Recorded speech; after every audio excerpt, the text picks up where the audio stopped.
Nah, kalau kita lihat mungkin jika kita mengambil dari sejarah hijrah, itulah fungsinya. Hijrah salah satu bentuknya fisik ya, fisik perubahan, perpindahan dari suatu tempat secara fisik gitu.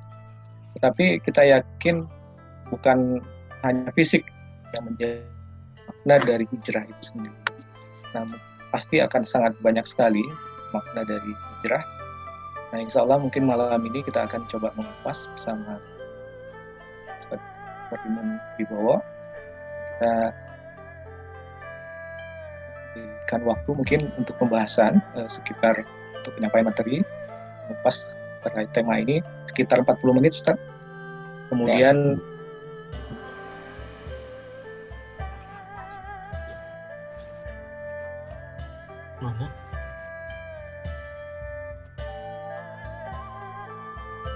yang putus-putus saya atau MC ini ya? Putus-putus ya Ustaz. Mungkin saya Ustaz. Oh, ya. Silakan Ustaz. Baik. Mulai ya. Bismillahirrahmanirrahim. Assalamualaikum warahmatullahi wabarakatuh. Waalaikumsalam. Waalaikumsalam warahmatullahi wabarakatuh. Apakah suara saya cukup jelas? Jelas. Ustaz. Lanjut. Alhamdulillah. Pertama, mereka kita mengucapkan alhamdulillah rabbil alamin. Nasta'inuhu wa nastaghfiruhu wa na'udzu billahi min syururi anfusina wa min sayyiati a'malina. May yahdihillahu fala mudilla lahu wa may yudlil fala hadiya lahu. Asyhadu an la ilaha illallah wa asyhadu anna Muhammadan 'abduhu wa rasuluh. Amma ba'du. Puji syukur kita panjatkan kehadirat Allah SWT. Alhamdulillah, luar biasa ini para generasi muda di era yang sedemikian rupa bisa menyelenggarakan takol ya, taklim online. Ini luar biasa. Mudah-mudahan istiqomah ya.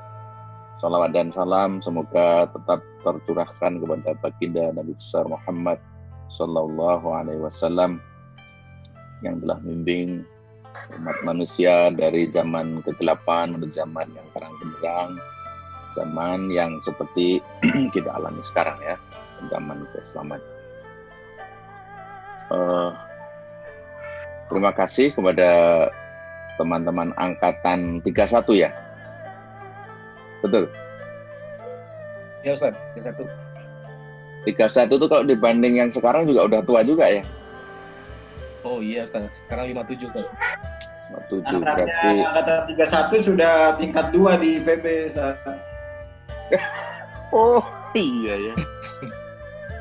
Saya pikir masih berarti sudah tidak milenial juga ya. Saya pikir milenial ini. Insya Allah masih good looking Ustaz. Pasti milenial senior. Alhamdulillah. Pada malam hari ini saya diminta menyajikan tema yang saya kira tema yang lagi ngehit gitu ya, terutama di kalangan artis yang berhijrah ini. Tapi saya sampaikan ya, disclaimer, saya sebenarnya bukan ustadz, masih santri teman-teman sekalian. Karena kalau dulu mungkin bisalah disebut ustadz. Tapi sekarang ini kriteria ustadz sudah jauh melesat dengan hadirnya Ustadz Abdul Somad, Ustadz Hadi Dayat.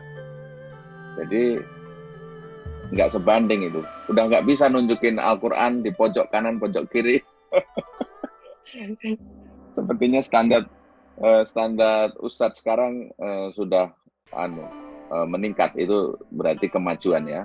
Anak-anak kita juga udah banyak sekali sekarang yang ke Mesir ya. Mudah-mudahan nanti di 10 tahun atau 20 tahun yang akan datang Ustadz seperti Ustadz Hadi Dayat, Ustadz Abdul Somad itu bukan sesuatu yang jarang. Tapi mungkin ibarat dokter di IPB ngelempar bareng itu mungkin akan jatuh kepada dokter-dokter sama dengan ustadz-ustadz yang nanti mungkin 10 tahun, 20 tahun yang akan datang akan banyak sekali ustadz-ustadz yang jauh berkualitas, berilmu tinggi ya, sebagaimana yang kita lihat seperti Ustadz Adi Dayat, Ustadz Abdul Somad, Ustadz Elik, Ustadz dan lain-lain lah. Ini luar biasa saja. Jadi saya masih santri. Jadi nanti yang tidak bisa jawab ya kita parkir, kita belajar bersama. Itu disclaimer saya. Baik teman sekalian, mohon izin saya share screen.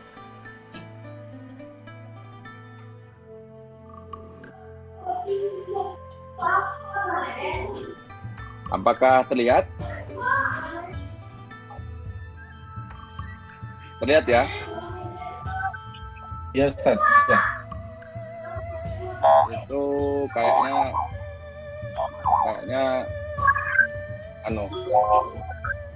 ada yang belum di-mute itu. Mungkin co-host atau host bisa membantu meng-mute supaya kita bisa ya. Baik. Waktunya sampai jam berapa? 40 menit ya, 30-40 menit ya, mudah-mudahan selesai. Jadi bulan Muharram momen hijrah. Nah, saat ini kita sudah memasuki bulan Muharram ya, hampir 10 hari lebih lewat ya. Tetapi masih belum hilang ya momen untuk kita melakukan hijrah yang lebih baik. Nah, hijrah ini berasal dari bahasa Arab yang bisa berarti meninggalkan, menjauhkan dari, atau berpindah tempat, gitu kan. Nah, ini yang mungkin sering secara fisik itu pindah tempat ini. Nah, memang dalam konteks sejarah, hijrah adalah kegiatan perpindahan yang dilakukan oleh Nabi Muhammad SAW bersama para sahabat beliau dari Mekah ke Madinah dengan tujuan untuk mempertahankan dan menegakkan risalah Allah, yaitu berupa akidah dan syariat Islam. Tentu kita masih ingat bahwa perjuangan beliau tidaklah ringan. Mungkin nanti bisa kita ulas sedikit ya. Nah, ini Al-Quran telah memberikan apresiasi kepada orang-orang yang beriman dan orang-orang yang berhijrah di dalam surat Al-Baqarah ya 218. Innal ladzina amanu wal ladzina hajaru wa jahadu fi sabilillah ulaika yarjuna rahmatallahi wallahu ghafurur rahim. Jadi orang-orang yang beriman dan orang yang berhijrah di jalan Allah, bagi mereka hijrah itu semata-mata karena mengharap rahmat Allah. Dan Allah Maha Pengampun lagi Maha Penyayang. Nah, tadi sudah disinggung bahwa kalau secara bahasa bisa berpindah dari satu tempat ke tempat yang lain. Dari suatu keadaan ke keadaan yang lain. Ini secara bahasa ya.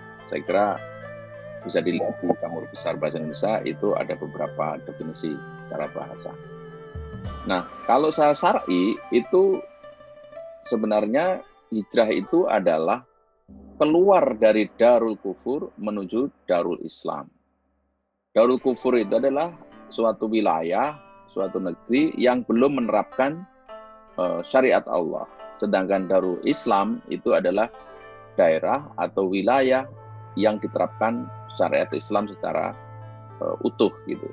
Nah, ini kalau secara syar'i itu definisi hijrah. Ya. Nah, kalau kita lihat dari sejarah, dulu ini Mekah, ya, ini Madinah. Kalau ditarik garis lurus adalah seperti ini, mungkin akan pendek. Tetapi sebenarnya hijrah Rasulullah itu tidak lurus, karena beliau itu berbelok-belok ya. Justru tidak menghindari jalan yang pada umumnya. Ya. Yang kalau diukur jaraknya di Google ini ternyata bisa terlihat ini hampir 347,42 km atau 205,88 mil gitu kan. Nah, ini rutenya. Ini rute yang merah ini adalah yang ini, tapi Rasulullah hijrah dengan jalur yang berbeda. Jadi untuk menghindari agar tidak diketahui ya oleh kafir Quraisy. Setelah para sahabat meninggalkan satu persatu secara bergelombang, berkelompok, baru Rasulullah terakhir. Saat itu ditemani oleh Abu Bakar.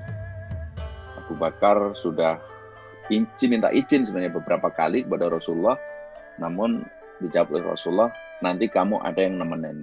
Dan ternyata pada suatu tengah hari datang kepada rumah Abu Bakar terkejut, berarti ini ada sesuatu yang amat penting. Kenapa Rasulullah datang yang bukan biasanya? Benar menjelaskan bahwa Rasulullah telah mendapat izin dari Allah SWT untuk melakukan hijrah.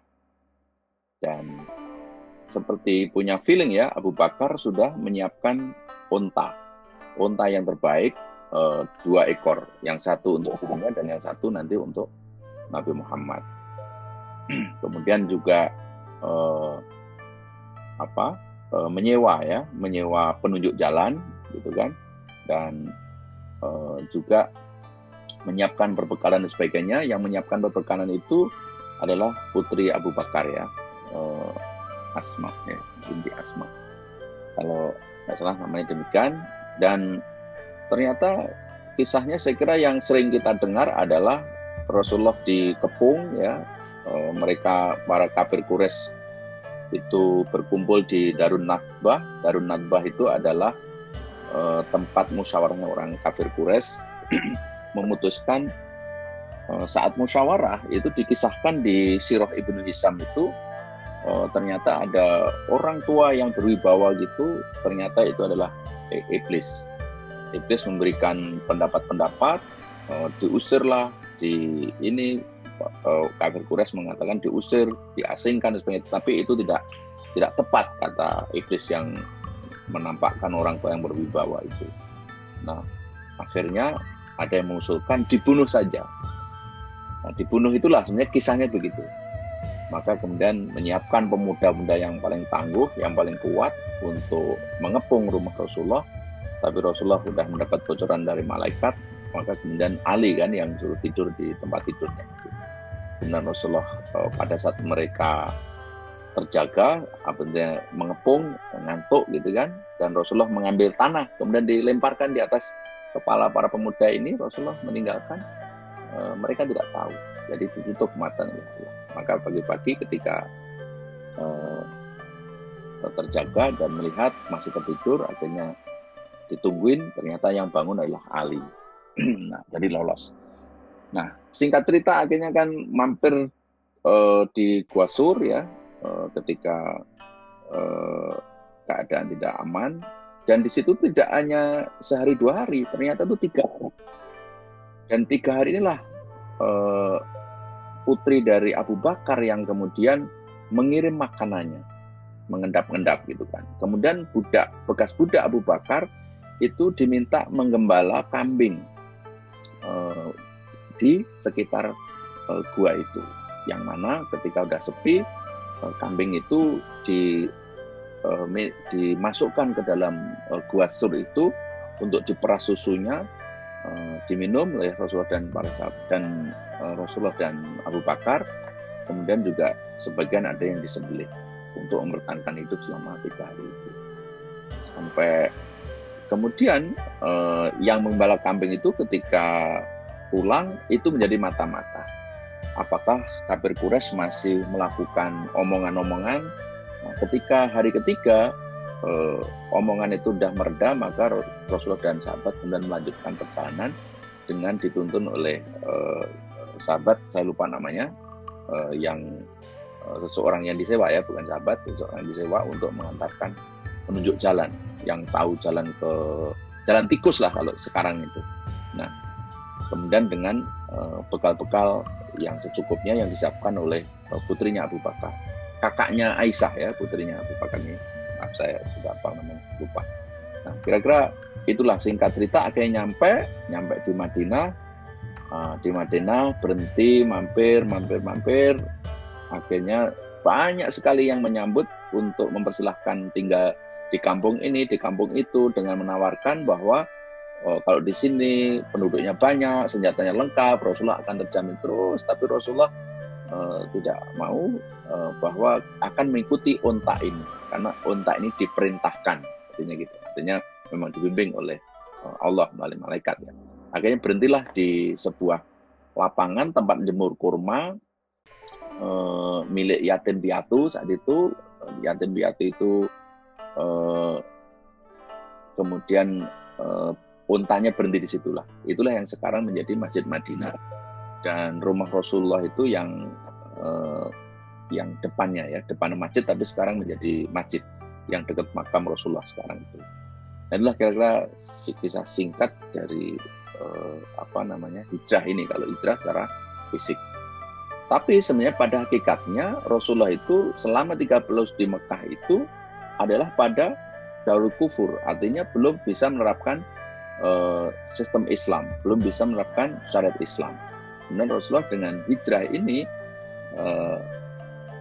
membangun kehidupan yang Islami, masyarakat yang Islami, yang kemudian dikenal dengan Darul Islam. Mengikat perjanjian ya dengan Piagam Madinah itu yang intinya mengatur masyarakat yang beragam untuk hidup bersama. Nah, ya ada yang sedikit tertinggal. Jadi tidak ujuk-ujuk sebenarnya, karena di Mekah ini tidak kondusif gitu kan. Kemudian kan masyarakat Madinah itu sebenarnya kan menunggu-nunggu. Orang Yahudi itu menunggu-nunggu, udah tahu bahwa memang nanti akan ada Nabi akhir zaman. Nah, pada saat musim haji, ada dari yang kaum musyrik gitu kan. Jadi di sana itu sebenarnya kan ada Yahudi Nasrani itu yang beragama, tapi ada yang musyrik. Nah, yang musyrik itu juga melakukan haji. Nah, karena memang haji ini kan dari dulu ya, sejak Nabi Ibrahim. Nah, pada saat haji itulah ngobrol-ngobrol dengan dengar ada Nabi. Nah, Nabi, wah ini berarti yang diciptakan oleh Yahudi, wah duluan. Maka itulah yang dikenal dengan Bai'ah Aqabah 1 ya, sebanyak 7 orang. Kemudian Rasulullah mengirim Mus'ab bin Umair untuk mengajari Islam, karena di sana itu ada suku yang besar ya, Aus dan Khazraj. Itu kalau diimamin Aus, itu Khazraj tidak mau jadi makmum. Kalau diimami oleh Khazraj, Ausnya nggak mau. Maka kemudian Mus'ab bin Umair itu kisahnya anak orang kaya tapi masuk Islam dan menjadi miskin papat tapi good looking. Nah, ini jadi ganteng banget memang ya. Mungkin Kemenak tuh bener juga ya, karena mungkin melihat kisah Mus'ab bin Umair ini. Tapi sangat cerdas, dan akhirnya pada musim haji berikutnya kemudian terjadi Bai'ah Aqabah kedua sebanyak 75. Jadi 73 laki-laki dan 2 perempuan ya, melakukan pengikatan membaiat Rasulullah untuk menyatakan siap melindungi Rasulullah ya dari segala ancaman dan siap dipimpin dengan Islam. Itulah yang kemudian menjadi masyarakat Islam di Madinah. Nah, itu kisahnya. Nah, ini adalah ciri-ciri atau keadaan masyarakat sebelum hijrah, yaitu di Mekah. Dari aspek akidah masyarakat Arab saat itu penuh dengan kemusyrikan. Di antara mereka ada yang menyembah malaikat, jin, ruh terdahulu ya, nenek moyang, kemudian binatang, juga berhala. Mereka juga berhaji, berumrah, tapi ya begitu. Dikisahkan kan justru ada yang telanjang bulat dan sebagainya ketika dia melakukan tawaf. Ya karena memang masih penuh kesyirikan ini. Kemudian yang kedua, dari aspek sosial, kehidupan sosial, maka saat itu dicirikan dengan adanya kebobrokan moral yang luar biasa. Rata-rata dari mereka adalah peminum arak, tukang mabuk, ya, pelacuran, perzinahan. Di daerah Arab saat itu adalah hal yang biasa. Kebiadaban bangsa Arab saat itu bahkan sampai melampaui batas kemanusiaan. Ya. Anak-anak perempuan yang baru lahir itu dibenamkan hidup-hidup ke dalam tanah. Nah, kemudian juga aspek yang ketiga, secara ekonomi, bisnis yang dilakukan bangsa Arab saat itu adalah kental dengan riba. Ya. Bahkan pinjam-pinjam bunga itu berlipat ganda, ya, berlipat yang dikenal dengan riba fadl ya, telah menjadi tradisi mereka. Kemudian kalau mau kemana-mana mereka selalu melempar dadu ya, yang syirik tadi. Kemudian yang keempat, secara politik bangsa Arab saat itu bukanlah bangsa yang diperuntukkan oleh bangsa lain. Karena saat itu ada dua adidaya, yaitu Persia dan Kristen Bizantium ya, sama sekali tidak melihat Arab itu sebagai sebuah kekuatan politik yang patut diperhitungkan. Jadi nggak diperhitungkan. Nah, sedangkan masyarakat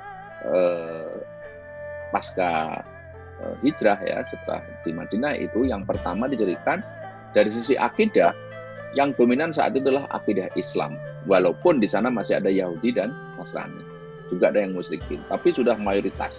Karena masyarakat sudah berbondong-bondong sejak Musa bin Umar itu membimbing Madinah, dan kemudian setelah Rasulullah hijrah jauh lebih berbondong-bondong. Bahkan akidah Islam menjadi satu-satunya asas negara, artinya diadopsi untuk mengatur. Jadi kalau ada apa-apa itu ditetapkan hukumnya oleh Rasulullah, yaitu dengan hukum Islam.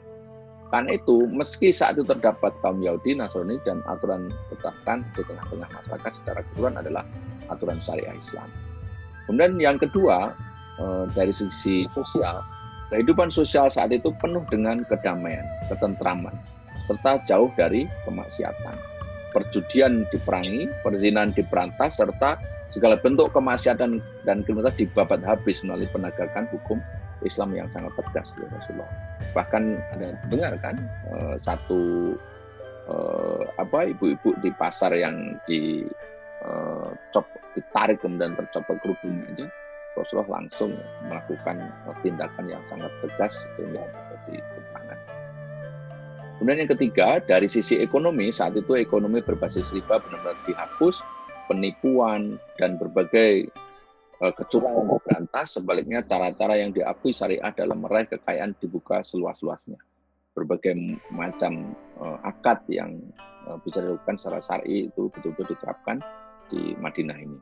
Kemudian secara politik, dari sisi politik, pasca hijrahlah sesungguhnya Islam dan kaum muslim itu benar-benar mulai diperhitungkan oleh bangsa-bangsa lain. Negara Islam yang dibangun Nabi SAW benar-benar disegani, bahkan ditakuti oleh musuh Islam kaum muslimin. Rasulullah banyak sekali mengirim surat, dan kemudian ketika menolak itu kemudian dilakukan futuhat ya.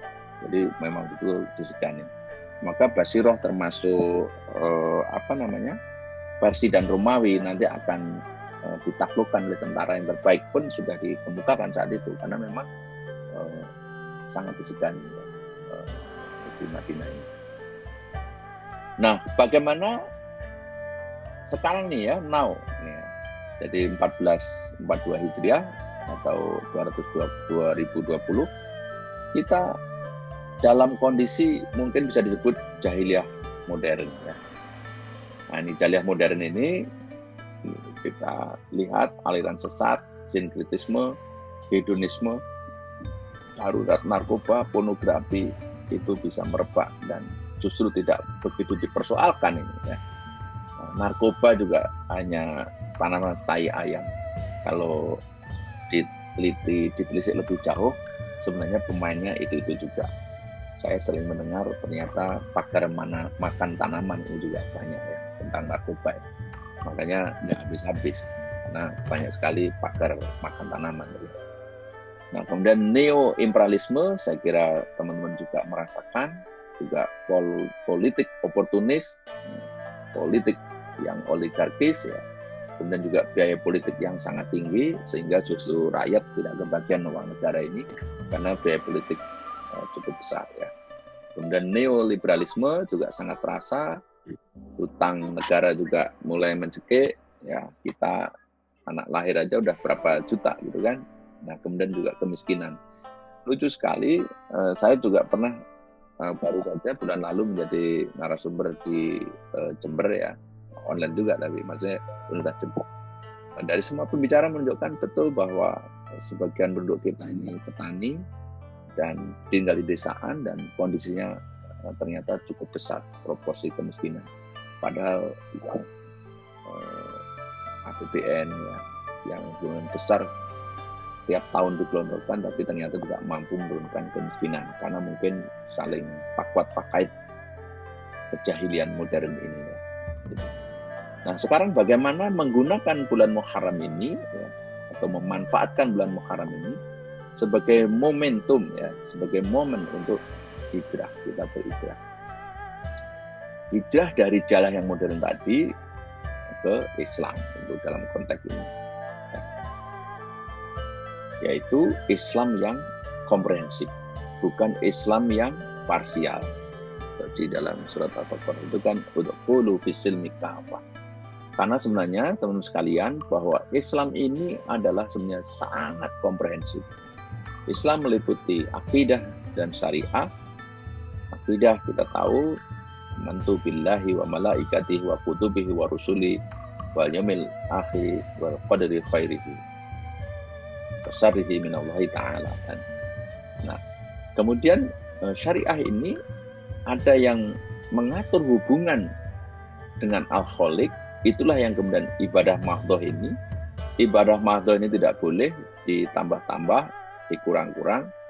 Itulah yang kita kenal dengan bid'ah. Sebenarnya di sini menambah-nambah sebagainya. Tapi juga rinciannya lebih banyak. Nah, kalau setelah sholat wirid bid'ah itu bukan. Menurut saya itu bukan. Kalau sholatnya subuh 3 rakaat, nah itu baru bid'ah. Atau bacaannya bahasa Indonesia, itu tidak diajarkan. Nah, ini memang rinciannya akan menjadi panjang nanti. Tapi kira-kira intinya ibadah itu sudah tafsili, ya, sudah kaifiatnya, ya, cara-caranya sudah tafsili, sudah sangat rinci. Kita tidak boleh mengarang kecuali kita punya rujukan. Karena ini banyak mazhab juga tentang ibadah ini. Ada yang sholat Allahu Akbar, kemudian tangannya lurus ke bawah, ada yang di pusat, ada yang di bawah, ada yang macam-macam. Nah, selama punya dalil, itu masih bukan. Yang nggak boleh adalah membuat-buat dalam konteks ibadah. Nah, kemudian hubungan dengan diri sendiri, itu berkaitan dengan makanan, minuman, ya, pakaian, akhlak, dan lain-lain. Inilah kita harus apakah makanan yang kita makan ini halal atau haram, minuman juga demikian, pakaian apakah ini pakaian yang halal atau haram, kalau sutra bagaimana, boleh tidak, nah, kita harus tahu nih. Kemudian juga hubungan terhadap diri, menghiasi diri kita agar menjadi pribadi yang menarik, itulah yang disebut dengan akhlak. Tadi good looking itu plus akhlak yang mulia, nah ini harusnya itu adalah hubungan terhadap diri sendiri. Tetapi nanti kita akan kaji lebih jauh bahwa akhlak itu juga hiasan diri itu sebenarnya juga syariat gitu kan. Jadi kalau di sini ujungnya ke syariat. Jadi bukan berarti kita ngomong jujur, amanah sebagainya, ya, bicara sopan santun. Sebenarnya dikembalikan itulah karena kita diperintahkan. Karena ketika dalam situasi perang kita justru jujur nggak boleh. Justru kita tega nggak bunuh pada saat para sahabat kan tega membunuh kan. Nah, maka akhlak itu sebenarnya juga meskipun hiasan diri juga termasuk kembali kepada syariat. Apakah syariat membolehkan, memerintahkan atau melarangnya? Nah, tentu ini ada ahkamul khamsah, ya, ada hukum yang 5 itu, ada yang wajib, sunnah, mubah, makruh, dan haram itu kaitannya. Nah, hubungan dengan individu lain itu bisa terpecah menjadi beberapa aspek ini. Aspek dakwah, ya berarti kita mendakwahkan Islam ini, kemudian aspek sosial ekonomi, aspek pendidikan, juga aspek pemerintahan.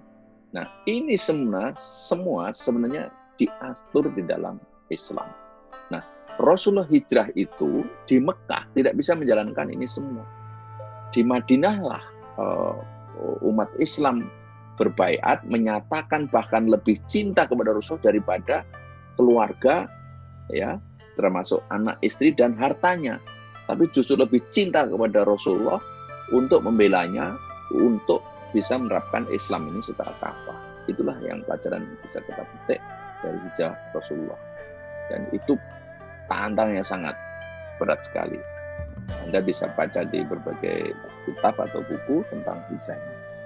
Nah, berkaitan dengan hijrah kepada Islam yang komprehensif tadi, mungkin yang pertama ini kita simplifikasi, ya. Kita hendaknya di momen Muharram ini bisa menjadikan akidah Islam ini sebagai standar berpikir. Nah, itu yang pertama.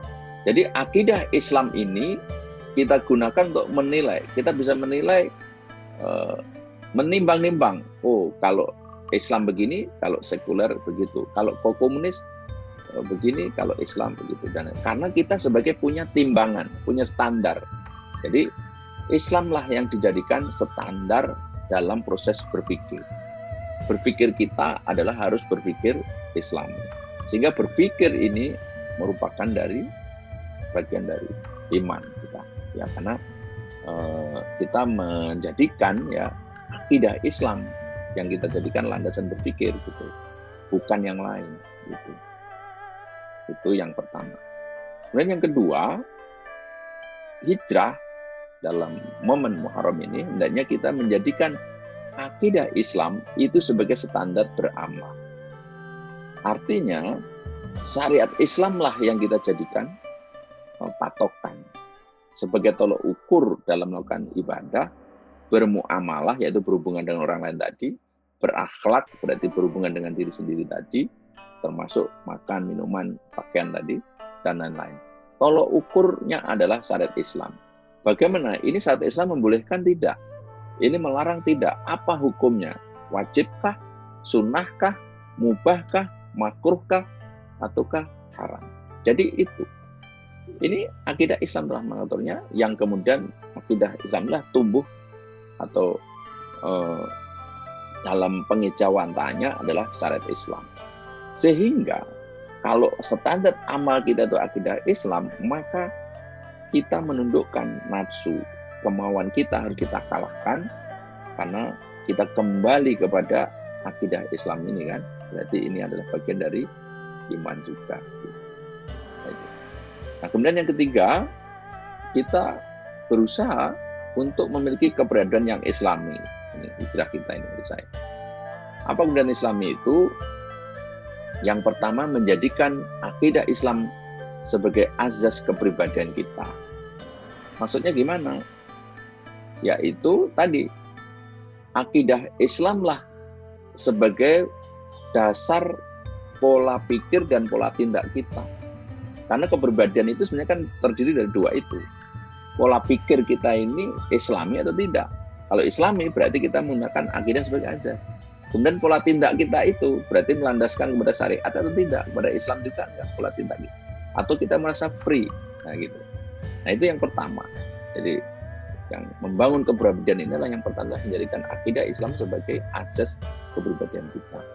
Kemudian yang kedua, menjadikan hal haram itu sebagai tolok ukur sikap dan perbuatan kita. Jadi kita selalu melihat ini boleh tidak, ini halal atau tidak, gitu kan. Tolok ukur perbuatan kita bukannya azas manfaat, menguntungkan tidak, tapi halal haram, gitu kan. Meskipun mungkin kadang-kadang ini berat sekali, gitu. Tapi kalau mau kita hijrah, salah satunya kalau kita ingin berusaha memiliki keberadaan Islam, nah, yang kedua ini harus kita lakukan. Jadi ada 3M. Dan yang ketiga adalah menjadikan ridho Allah itu sebagai makna kebahagiaan. Mungkin orang lain tidak ridho, tapi Allah ridho kok. Nah, kita akan bahagia. Nah, inilah 3M ya, 3M. Jadi menjadikan akidah Islam sebagai asas, menjadikan halal haram sebagai tolak ukur sikap dan perbuatan, dan menjadikan ridho Allah sebagai makna kebahagiaan. Kemudian yang terakhir yang ingin sampaikan bahwa hijrah yang keempat ini adalah memaknainya dengan menjaga keutuhan kepribadian Islam kita tadi. Ada 7S ini. Ya. S yang pertama, senantiasa menghidupkan iman atau kaidah Islam dalam hati dan pikiran kita. Ini harus dimention. Ya, mungkin dengan berzikir, ya, dengan selalu berteman dengan orang-orang yang soleh. Jadi kita harus selalu membaca buku-buku yang berkaitan dengan keislaman. Itu akan menghidupkan iman ya. Kalau di dalam hadis lain itu kan al-imanu yazidu wa yanqus, ya. Yazidu bi ta'ah wa yanqus bil maksiat, gitu kan. Iman itu akan naik dan turun, naik jika kita dengan ketaatan, dan yanqus akan berkurang ketika kita melakukan kemaksiatan. Kenaman yang S yang kedua, senantiasa menyadari hubungan dengan Allah SWT, bahwa Allah selalu beserta kita. Tidak ada ruang yang tidak ada daerah bebas ya dari hukum Allah. Yang ketiga, senantiasa menyadari bahwa semua ini ya hukum Allah akan menyertai. Dan yang keempat, senantiasa menyadari bahwa diri memiliki kelemahan. Ya. Kita ini memiliki kelemahan dan kekurangan. Tidak ada ruang untuk sombong. Maka kita selalu melakukan istighfar, selalu mohon ampun kepada Allah atas kekurangan diri kita. Dan S yang kelima, senantiasa bahwa hawa nafsu kita itu sering tak tahu diri. Kita sering melampaui batas. Yang keenam, senantiasa menyadari bahwa syaitan akan selalu berupaya untuk menipu dan menyesatkan manusia. Dan yang ketujuh, senantiasa menyadari bahwa hanya dengan pertolongan dan kekuatan Allah lah seorang muslim akan memiliki kekuatan keberanian Islam yang luar biasa. Oleh karena itu kita selalu berdoa, kita selalu memohon hidayah, taufik, dan inayah. Tetapi kita juga harus mendekat kepada Allah. Saya kira itu pengantar diskusi ini. Wallahu a'lam. Dan silakan kalau ada klarifikasi, tambahan, maupun tanya. Assalamualaikum warahmatullahi wabarakatuh. Waalaikumsalam warahmatullahi wabarakatuh. Berikan suatu kerangka ya pada akhir terkait dari makna hijrah. Tadi ada 3M, ada 3S, kemudian ada 4. Nah, hijrah mulai menjadikan akidah sebagai standar berpikir, kemudian akidah sebagai standar beramal, kemudian hijrah harus memiliki kepribadian yang islami, kemudian menjaga keutuhan dan kepribadian Islam. Hal ini. Baik teman-teman sekalian, silakan apabila ada hal yang ditanyakan atau didiskusikan. Ustaz ada yang ingin menambahkan? Silakan Mbak, tadi yang Mbak Febri ya.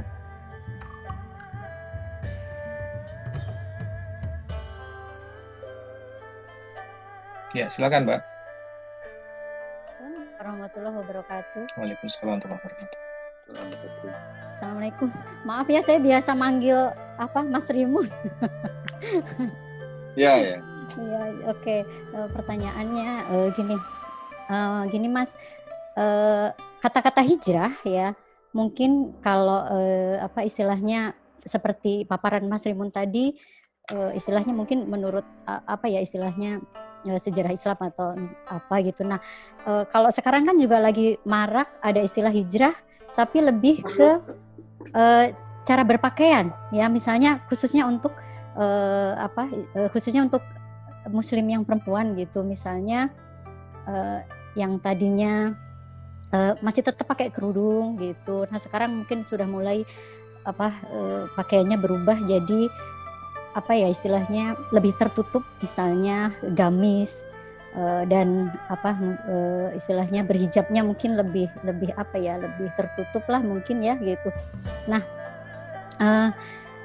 pertanyaan yang pertama, sebenarnya kalau misalnya kita ya pengen mungkin berubah seperti itu dari yang tadinya biasa aja menjadi istilahnya yang istilahnya pakai baju secara Islam lebih tertutup, itu lebih kita utamakan kita berubah dulu secara pakaian dulu, atau mungkin akhlak dan hati kita yang kita persiapkan baru berubah secara fisik pakaian. Itu yang pertama.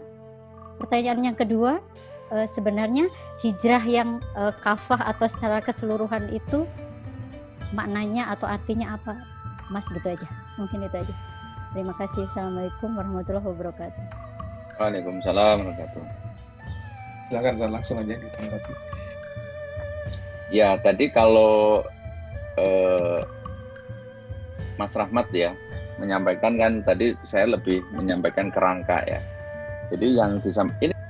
Nah, tadi pertanyaannya kira-kira ya fenomena itu bagaimana ya? Fenomena itu kan memang ada banyak ya, ada kelompok hijaber ya, hijrah ya, sampai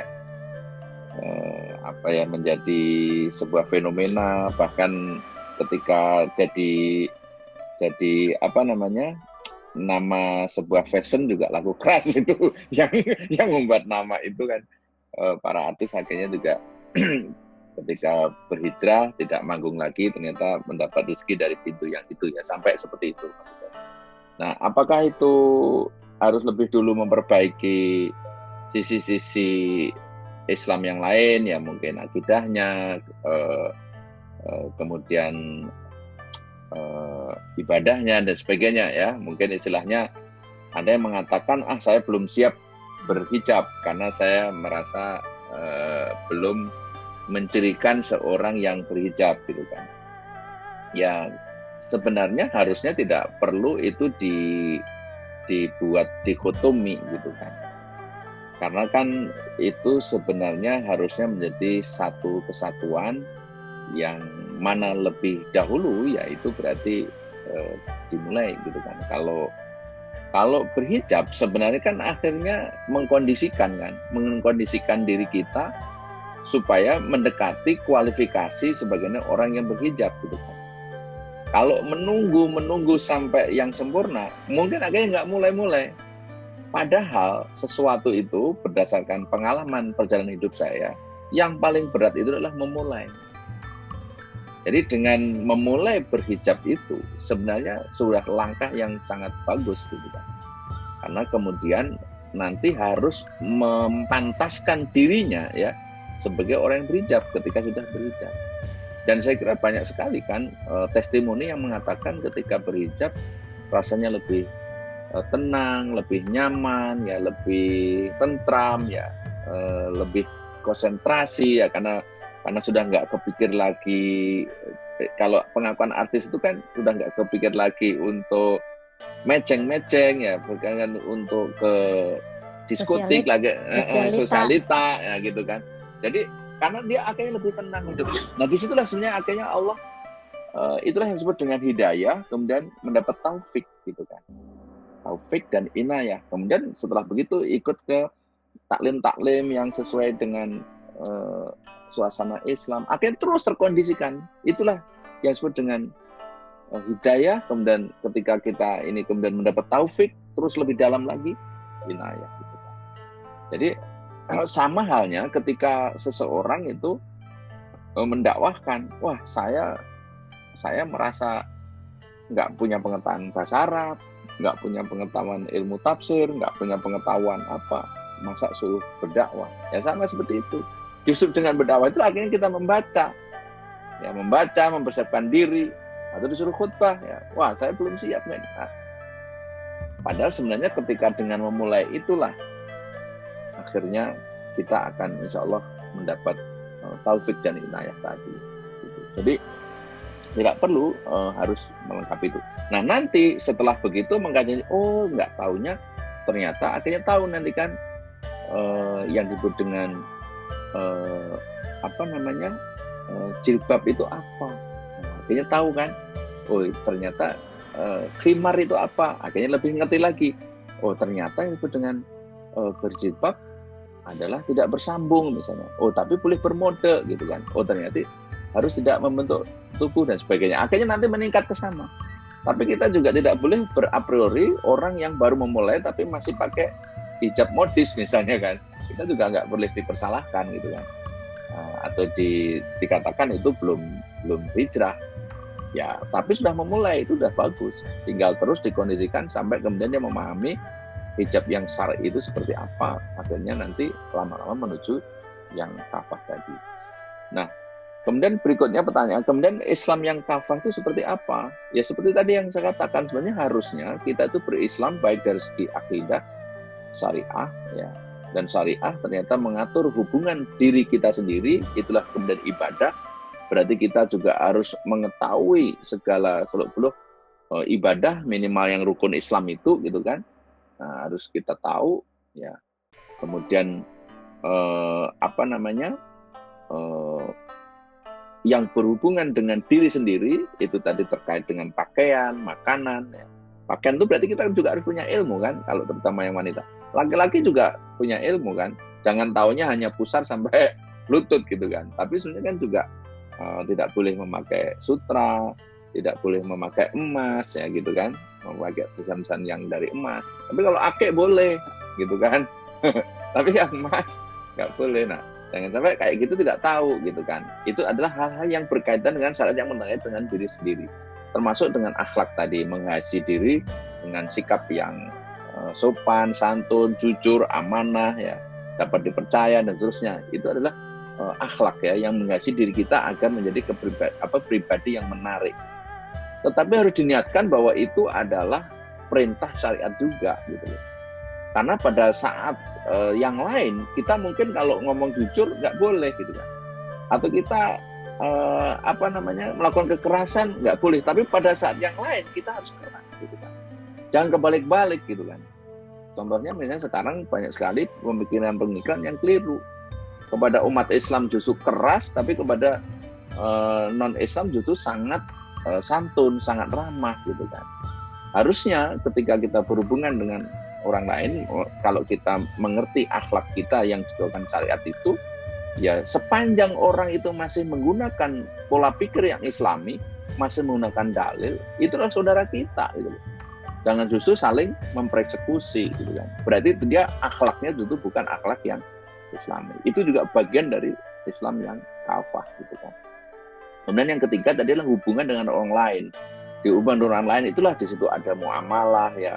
Kita mungkin ada hubungan bekerja kepada yang memberi pekerjaan, kemudian hubungan sirkah ya, kerjasama sebuah usaha ya. Kemudian juga ada hubungan tentang kependidikan, bahkan ke pemerintahan, termasuk dakwah ya. Nah, dakwah sudah otomatis ya. Dakwah itu sebenarnya kan ketika kafah itu kan ada sebagian Rasulullah itu kan dakwahnya efektif. Kenapa? Karena Rasulullah sebagai kepala negara yang menjalankan syariat Islam yang kerangka yang utuh tadi, yang kafah tadi, gitu kan, ditawarkan baik-baik, gitu kan. Kalau tidak dia punya mekanisme, yaitu mekanisme jihad, gitu kan. Kenapa jihad? Karena memang diperintahkan dan perangilah sampai orang itu mengatakan la ilaha illallah, artinya memeluk Islam. Disitulah sebenarnya retaknya, karena begitu seluruh tata kehidupan ini dikelola dengan yang Islami, gitu kan, sebenarnya akan menimbulkan rahmatan lil alamin. Yang sekarang ini kan terjadi kekacau baluan kan karena memang tidak menjalankan Islam loh, gitu kan. Memandang hukum Islam mengatakan bahwa sebenarnya di kisos itu ada kehidupan, gitu kan, dimaknai yang lain, diinterpretasi dengan otaknya sendiri, berarti bukan pola pikir yang Islami itu. Wow, tega banget itu. Misalnya, kok dibunuh, orang bunuh kok dibunuh, gitu kan. Orang motong kupingnya kok diganti potong kupingnya. Nah, padahal di situ ada kehidupan ketika itu. Ketika hukum kisos itu katakanlah diterapkan, maka semua orang akan pergi kemanapun merasa aman. Karena nanti akan dibalas dengan pembunuhan juga, gitu kan. Disitulah ada kehidupan, gitu. Jadi kemana-mana akan menjadi sejahtera, menjadi ini. Jadi nyawa itu sangat dihargai. Ya, demikian juga harga diri, gitu kan, harga diri. Makanya kan ada kisah kan, ada seorang wanita yang dilecehkan, langsung Umar bin Abdul Aziz itu mengirimkan yang pasukannya itu sangat panjang sehingga sangat disegani, sehingga orang akhirnya menjadi aman, tentu. Sehingga sebenarnya makna rahmatal lil alamin juga, Islam rahmatal lil alamin ini juga menjadi pergeseran karena menjadi tafsirnya sendiri, gitu kan. Harusnya kita berkiblat sebagaimana apa yang dicontohkan oleh Rasulullah dan para sahabat, gitu. Karena Rasulullah dan sahabatlah yang menjadi panutan ya, teladan yang sudah distempel oleh Allah, gitu kan. Di dalam surat Muhammad itu kan, Muhammad Rasulullah dan para sahabat yang bersamanya itu kan asida wa al-kufar wa ruhama ubainahum. Mereka dijamin masuk surga karena para sahabatlah yang mengerti semengerti-mengertinya hakikat ajaran dari Rasulullah, ajaran Islam itu. Karena sahabatlah adalah orang yang bersama hidup dengan Rasulullah, gitu kan. Nah, itulah gambaran Islam kafah harusnya. Nah, kita memang ini terjadi distorsi. Orang yang memahami demikian ini kemudian dianggap itu adalah orang-orang yang good looking. Nah, gitu. Nah, oleh karena itu kita nggak boleh terbawa arus yang seperti itu, gitu loh. Kita harus terus melakukan opo iyo gitu, apa iya gitu kan, apa benar begitu. Jadi harus ada curiosity ya, harus ada rasa penasaran supaya kita tidak mudah dengan ucapan-ucapan pihak-pihak yang sebenarnya mendiskreditkan, yang memojokkan Islam gitu. Karena di kitab-kitab ya, di buku-buku ya, di ajaran Islam yang tersebar luas itu faktanya bukan demikian kan gitu. Jadi kita harus penasaran sebagai terutama kaum intelektual gitu kan. Jangan menurut grubyuk lah artinya. Jangan taklid buta, jangan ngikut moso borongo bahasa Jawanya itu. Jadi kita harus juga punya sedikit keilmuan minimal dengan membaca, syukur tetap berguru gitu kan. Karena kita belajar kan minallah di ilallah kan. Jadi dari mulai buyan hingga liang lahat gitu kan. Jadi tidak ada kesempatan. Maka tadi saya katakan saya juga masih santri. Saya masih nyantri terus terang. Saya masih belajar bahasa Arab, saya masih belajar usul fikih, saya masih belajar balaghah, saya masih belajar hadis, dan ternyata nggak ada habisnya. Dan ternyata kita merasa rugi sekali ketika sudah berumur demikian, waktu kita sudah sedemikian rupa sibuk, tapi kita masih banyak sekali yang belum kita ketahui kalau kita ngomong Islam yang kafah itu. Gitu. Kira gitu, Mbak Febri. Baik. Makasih. Berikutnya ada pertanyaan di chat nih Ustaz. Mungkin melanjutkan tentang Islam kafah, tapi ini lebih kepada ekonomi ya. Jadi bagaimana pada saat ini riba ini masih begitu banyak dilakukan.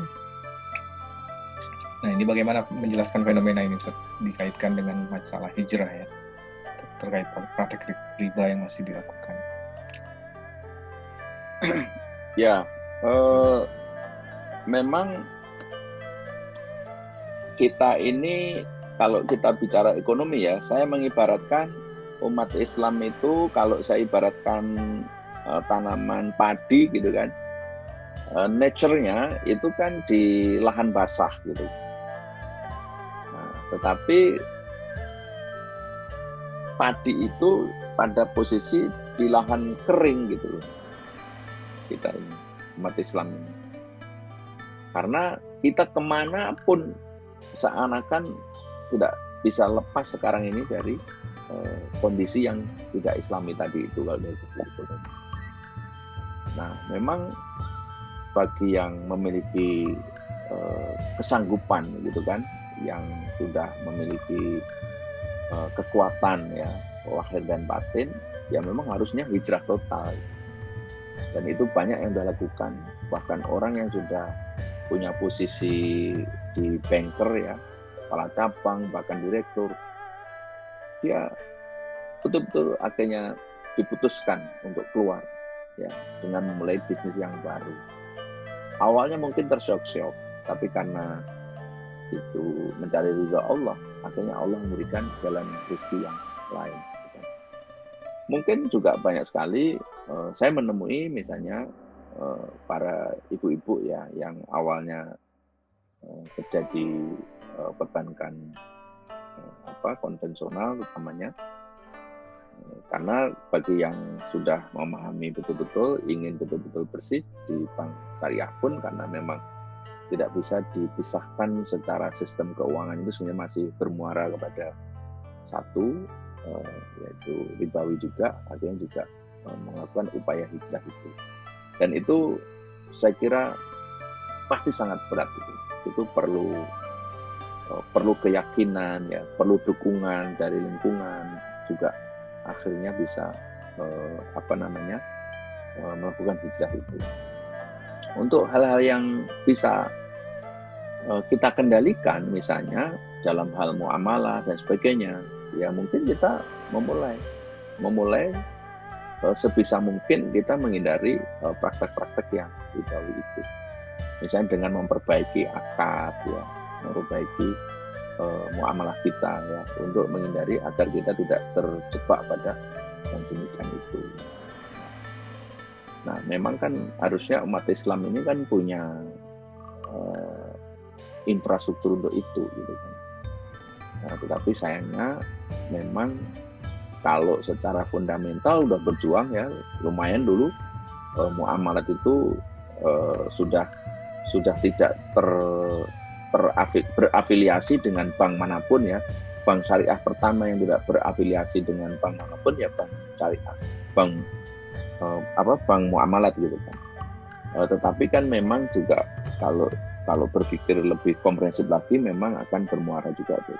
Tapi teman-teman BI sebenarnya ketika pangsa pasar bank syariah itu memang betul-betul sudah besar, itu bisa sebenarnya nanti BI itu akan memisah secara utuh itu sebenarnya. Tapi ternyata pangsa pasar kita itu baru dari total omset di bank konvensional ya, ternyata sekitar 15% kalau nggak salah, saya pernah dengar. Artinya masih cukup kecil ini, teman-teman sekalian. Nah ini berarti kita itu ya masih sangat jauh kalau kita ngomong Islam kafah itu kita. Jadi memang masih perlu perjuangan. Di sisi lain ya orang yang tidak memiliki kesadaran hijrah ini jumlahnya masih sangat lebih jauh berlipat-lipat dari kita. Ya bisa kita lihat lah angkatan 31 itu berapa orang. Nah, kalau misalnya kita lihat yang ada di sini berapa orang. Itu. Jadi ini memang PR bagi teman-teman yang memiliki kesadaran ini untuk terus menggaungkan ya, agar kita kembali kepada Islam ini. Siapapun kita, sedikit apapun bekal kita, tapi kita harus ikut terlibat ya di dalam proses perubahan menuju Islam kafah ini. Begitu mungkin ya. Baik, teman-teman, kita masih punya sekitar 10 menit ya. 6 menit. Silakan apabila masih ada pertanyaan. Jelek banget asli.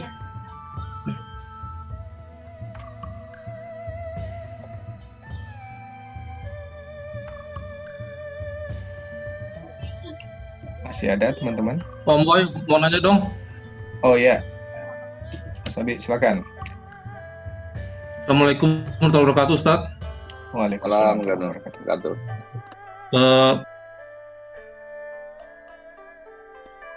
Pertama sangat menarik sekali itu materinya hari ini seperti itu. Dan ada beberapa poin yang saya sempat perhatikan, Ustaz. Pertama ketika tadi Ustaz memberikan definisi tentang hijrah ya, kalau tidak salah ya, hijrah. Jadi tolong koreksi kalau saya Ustaz ya. Jadi berpindah dari daerah yang tidak Islami menjadi daerah yang Islami, ke daerah yang Islami, betul itu Ustaz ya? Iya, ya. Betul. Salah satunya ya, secara syar'i, secara syar'i itu ya. Iya, nah, secara syar'i Ustaz ya, oke. Nah, yang jadi pertanyaan itu pertanyaan pertama saya gini Ustaz, kalau misalnya daerah, saya sampai hari ini nggak tahu ya, atau mungkin teman-teman ada yang melihat ya, saya sih sampai hari ini belum lihat tidak ada satupun daerah atau negara yang menerapkan syariat Islam secara kafah. Saya belum lihat itu. Even Arab Saudi pun. Ya. Begitu.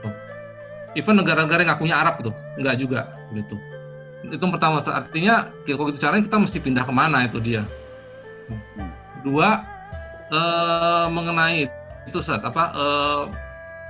istilahnya masih hubungannya dengan syariat Islam secara menerapkan Islam secara kafah seperti itu. Jadi saya teringat dengan hadis dari Rasulullah SAW. Tolong dikoreksi kalau saya salah, bahwa Rasulullah mengatakan pertama tuh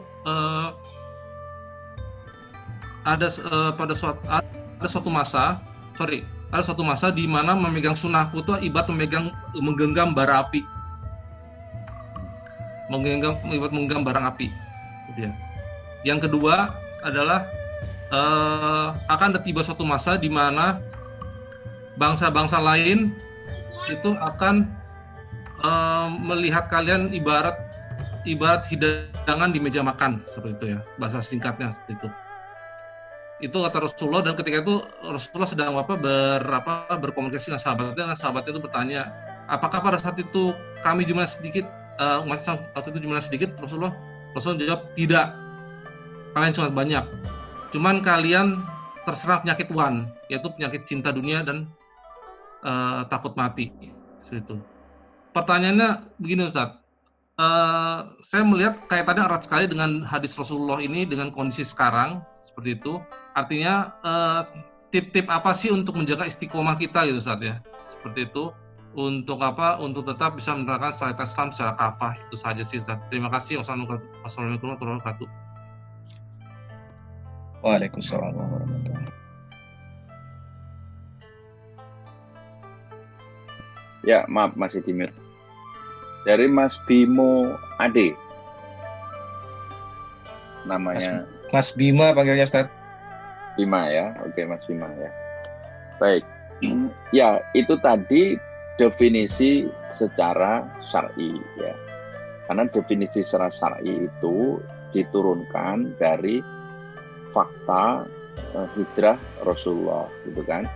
Rasulullah, kenapa upaya hijrah Rasulullah itu sebenarnya kan itu ada upaya-upaya sebelumnya, yaitu ke Habasah ya, ke Habsi ya. Tapi di sana ternyata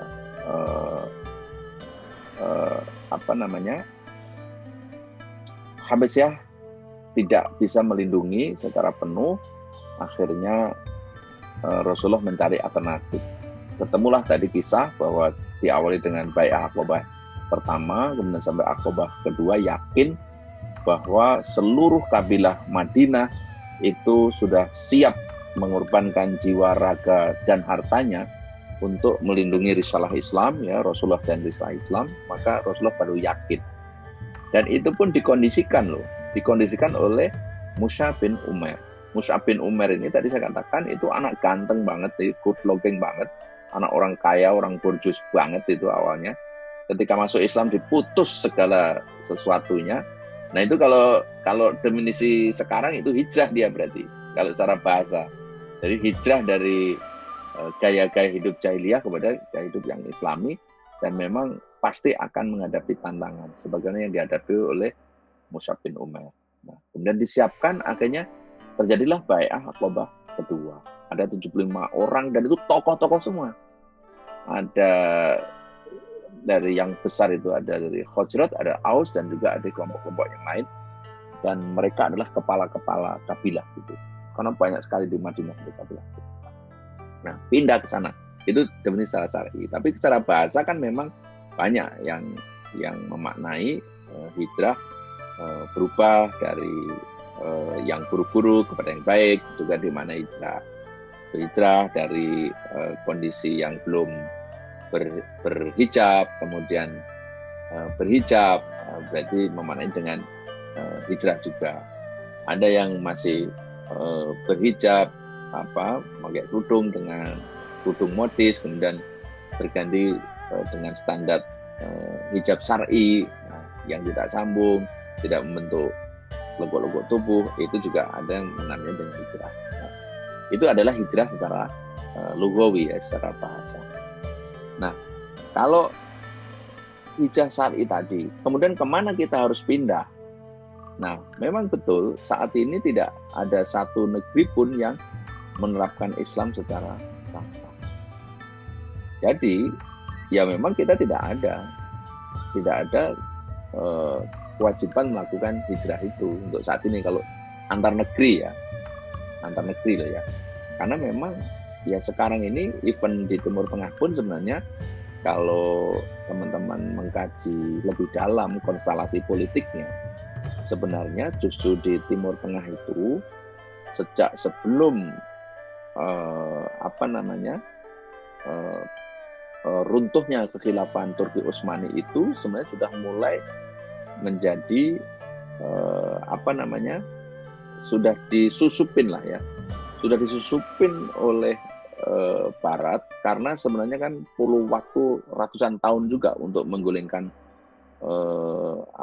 adidaya Islam yang berupa kekhilafan Turki Utsmani yang terakhir itu. Maka ketika Turki Utsmani berhasil digulingkan oleh Kemal Atatürk yang di Turki itu, maka kemudian negeri-negeri Islam itu dikerat-kerat menjadi pion-pion dari penjajah yang tadi sudah berhasil menanamkan Kemal Atatürk yang sebenarnya juga keturunan Yahudi kalau nggak salah, yang kemudian menjadi anteknya Inggris gitu kan. Jadi disekolahkan di sana sebenarnya. Nah, akhirnya sebenarnya orang-orang yang seakan-akan membela negerinya itu semuanya demi kepentingan imperialis Barat sebenarnya. Semua itu, termasuk raja-raja itu, karena dulu itu semua bekas jajahan. Bahkan kan ada yang berapa ratus ribu begitu dari negeri, karena memang antar keturunan itu, antar marga, antar itu dibikin negara kecil-kecil yang semuanya sebenarnya untuk kepentingan Barat. Jadi dia memang pion-pionnya. Makanya tidak heran ketika perjuangan Islam kafah itu justru ditentang. Karena juga sebenarnya partai Ba'ath itu ada di Yaman, ada di Iran, ya, ada di Irak, ya, terutama di Irak ya. Saddam Hussein itu komunis loh, jangan dikira itu. Jadi memang begitu, memang bahasanya masih, bahasa Arab itu bekas dari kekhilafan yang cukup lama ya, 1400 tahun, itu memang tidak hilang. Tapi saya kaget sekali loh, saya kan pernah menjadi tuan rumahnya host family nyebutnya ya. IPB itu kan akan pertukaran pelajar. Saya ditawarin menjadi ini, oke, tapi saya minta yang dari Timur Tengah ada nggak? Saya berharap bisa ngomong bahasa Arab dengan mereka. Gitu. Nggak taunya mereka itu bahasa Arab Fushah. Fushah itu yang bahasa Al-Quran, itu udah nggak bisa. Mereka bahasa Arab yang udah kacau balau itu. Gitu. Karena ternyata seperti Al-Jazair itu pakai bahasa Prancis dia. Sehari-harinya, kayak sekolahnya gitu. Hanya sekolah-sekolah semacam sekolah agama lah yang menggunakan bahasa Arab, jadi kayak Indonesia ini. Itu pada Al-Jazair yang kita kenal bahasa Arab. Padahal bahasa Arab itu pernah di sana, gitu. Ya masih ada sebenarnya, kakek-kakeknya ada, tapi anak-anak milenial bahasanya udah kacau. Di Mesir juga demikian. Hanya mereka yang di Al-Azhar aja yang bahasa Arabnya fushah itu. Tapi di kampus-kampus di apa sudah bahasanya bahasa prokem lah bahasanya gitu. Jadi udah nggak ngerti bahasa Al-Quran gitu. Karena bahasa Al-Quran itu bahasa Al-Quran yang standar, yang tinggi banget. Kalau orang Jawa itu kromo inggil gitu. Dan bahasa sasanya tinggi banget. Makanya ketika Nabi Muhammad saat itu di Mekah membacakan Al-Quran, padahal orang-orang Arab itu adalah ahli sastra banyak sekali. Terkagum-kagum. Bukan ini, bener ini bukan buatan manusia. Makanya yang berpikir langsung mengakui bahwa itu memang wahyu, karena memang bahasanya tinggi sekali dan indah gitu kan. Makanya ada balaghah. Balaghah itu ada unsur keindahannya. Tidak sekedar grammar yang benar gitu. Nah itulah situasinya. Jadi betul memang tidak ada. Nah bagaimana kemudian? Yang pertama tentu kita mengupayakan agar ada negeri yang demikian itu. Begitu itu nanti ada, ya kita kalau kita betul-betul ingin dalam naungan Islam dan di tempat kita berada belum bisa, nah itu kita bersama. Nah sayangnya ini ya kejadian ISIS itu ya, kasus ISIS itu demikian, seakan-akan dia menjalankan perintah ini. Padahal ISIS sudah tidak mungkin sebenarnya dari prakteknya gitu, nyembelin orang-orang yang muslim juga gitu kan, mengkafirkan orang yang lain. Padahal kalau menurut ulama, selama dia masih berpikir Islami, masih mengandalkan dalil, nggak boleh digituin. Wong dia juga nggak merangin. Orang kafir aja kalau dia itu terikat perjanjian, namanya kafir dhimmi, tidak boleh diperangin. Ini umat Islam. Jadi jelasnya nggak mungkin. Maka ada orang dari kaum muslimin kita berbondong-bondong hijrah ke sana, ke negeri yang sudah ada ISIS-nya kemarin. Itu juga kekeliruan gitu. Jadi ini memang harus hati-hati. Kita jangan sampai terlalu semangat tanpa bimbingan sehingga juga salah memahami gitu. Karena sebenarnya dengan akal sehat juga bisa dinilai. Dan akhirnya kan terbongkar.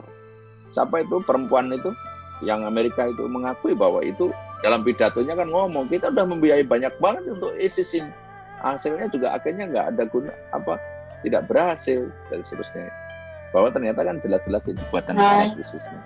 Nah, mungkin yang bisa lakukan kalau misalnya teman-teman di lingkungannya ya, jadi mungkin hijrahnya hijrah lokal mungkin ya, kan ada orang yang pindah sengaja untuk mendekatkan di komunitas yang Islami ya.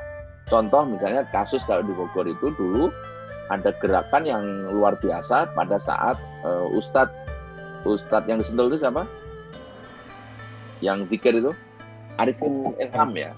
Nah, itu kan selain membangun masjid Az-Zikro itu juga komunitas muslim. Nah, banyak orang yang gitu. Itu juga bagian dari mungkin memaknai hijrah, tapi sebenarnya ya itu dalam rangka supaya di lingkungan yang Islam. Kemudian ada kawan-kawan juga membeli coupling supaya bisa saling menguatkan. Di situ ada komunitas-komunitas muslim. Itu juga bagian dari upaya-upaya itu. Kalau dalam konteks itu ya mungkin itu bagian dari upaya lah gitu ya, bagi upaya supaya kita tuh selalu dalam barisan orang-orang yang soleh gitu saya kira gitu. Tetapi kalau dari segi makna hijrah syar'inya ya tadi sebenarnya, tapi kalau upaya-upaya menuju ke sana salah satunya mungkin itu bisa dilakukan. Kemudian yang kedua mengenai tadi, jadi betul hadis itu, jadi orang yang dalam kondisi umat Islam ini terpecah belah, tidak punya pendirian, nggak punya pemimpin, seperti anak kehilangan induk, terhuyung ke sana kemari bagaikan buih gitu kan, jadi rebutan seperti makanan di meja makan yang bisa dicomot sana, comot sini gitu kan.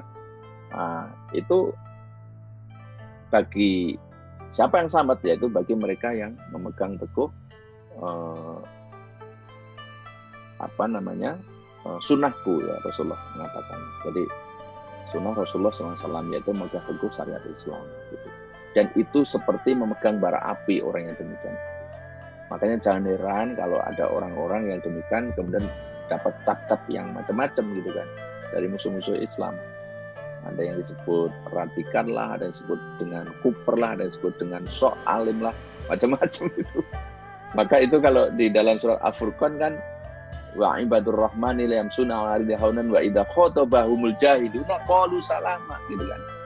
Jadi orang-orang yang dikasih sayang oleh Allah itu berjalan di muka bumi dengan andap asor dengan sopan, wa idza khatabahumul jahiluna, dan kalau diomongin, dicap-cap, dicap-cap oleh orang jahil dengan gelar yang macam-macam, qalu salama, ya didoakan aja mudah-mudahan mereka ini selamat. Nah, begitu ininya. Nah, kemudian kenapa demikian? Ya karena tadi memang betul umat Islam sekarang ini bahwa rusaknya negara itu karena rusaknya para pemimpin, gitu kan? Rusaknya negara, masyarakat ya maksudnya.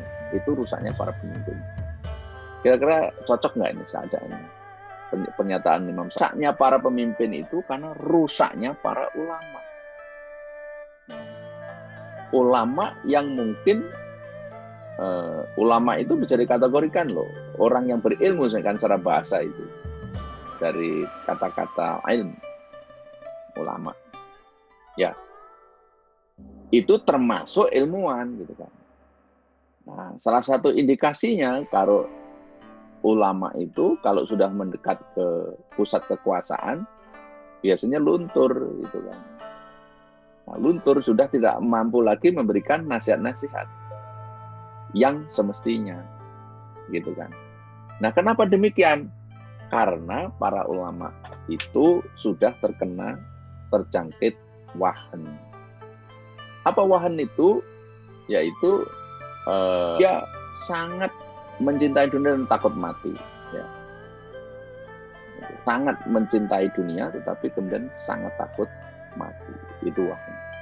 Nah, ketika suatu masa ya, para ulamanya sangat cinta dunia dan takut mati, nah, jadi kena penyakit wahan, itulah kondisinya.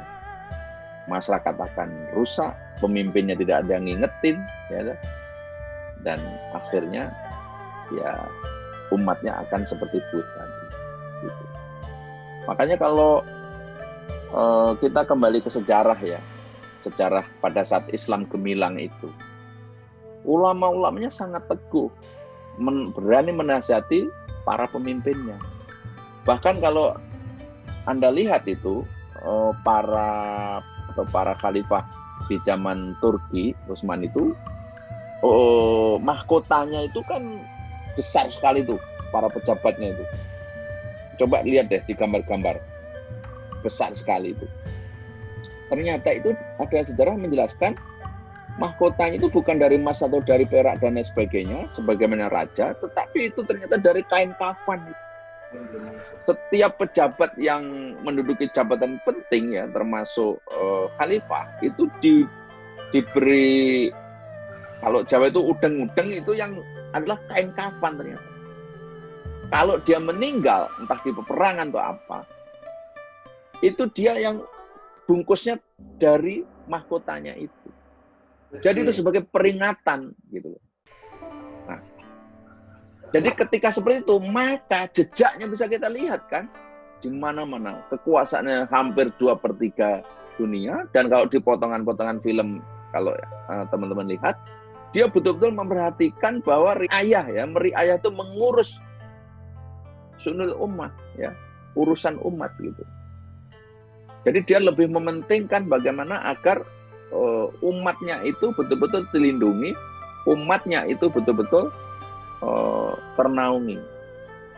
Maka ada kisah juga kan, itu bagaimana bersurat memberikan bantuan, ternyata Aceh masih diserang Belanda. Saat itu Sultan Hamid II gebrak meja, gimana ini, aduh nggak bisa tidur, akhirnya ngirimkan pasukan. Makanya dia punya kemampuan bom segala macam, dikirim itu karena dianggap bagian dari wilayah kekhilafan Islam yang harus dilindungi gitu kan. Karena memang ketika menjadi pemimpin itu dia sebagai junnah, sebagai perisai pelindung umat. Nah, kita itu situasinya tidak punya pelindung. Kemudian ulamanya juga mungkin yang bisa kita lihat gitu kan. Maka ya wajar yang terjadi itu. Nah, orang-orang dalam situasi ini yang masih berpegang teguh pada sunnahku, maka seperti memegang bara api. Jadi memang ya sangat berat, gitu. Sangat berat. Maka harus saling menguatkan dan selalu berdoa kepada Allah SWT, mudah-mudahan diberi kekuatan untuk selalu istiqomah. Saya kira gitu, Mas Rahmat, makna dari hijrah ini yang sebenarnya dalam situasi yang kekinian ini. Jadi Muharram ini kita bisa memaknai hijrah itu dengan yang demikian ini. Ada upaya-upaya ke sana ya, untuk bisa kembali kepada Islam yang kafah tadi. Baik, jazakallah khair Ustaz. Menarik sekali apa yang sudah disampaikan. Jadi bagaimana kita berupaya untuk melakukan hijrah dengan tadi sudah diberikan dari berbagai makna ya. Jadi kalau secara fisik tadi sudah jelas secara syariatnya dengan apa yang dilakukan oleh Rasulullah, tetapi kemudian pada konteks kekinian bagaimana kita hijrah seperti yang kita pahami makna-makna yang tadi disampaikan baik dari sisi akidah kemudian syariat. Dan yang terpenting tadi mungkin pertanyaan dari Mas Bima menyampaikan tentang keistiqomahan, dan tadi juga ditutup oleh Ustadz Rimun bagaimana kita kemudian menjaga keistiqomahan kita dari bentuk-bentuk hijrah yang sudah kita lakukan. Itu menjadi satu hal yang sangat penting. Baik Ustadz dan teman-teman sekalian, mungkin seperti yang tadi disampaikan, kita minta waktu untuk menayangkan kembali video sebelum kita tutup secara ini nanti Ustaz, sekitar 5 menit mungkin untuk tayangan video dari JKL. Ini pesan spons ini Ustaz.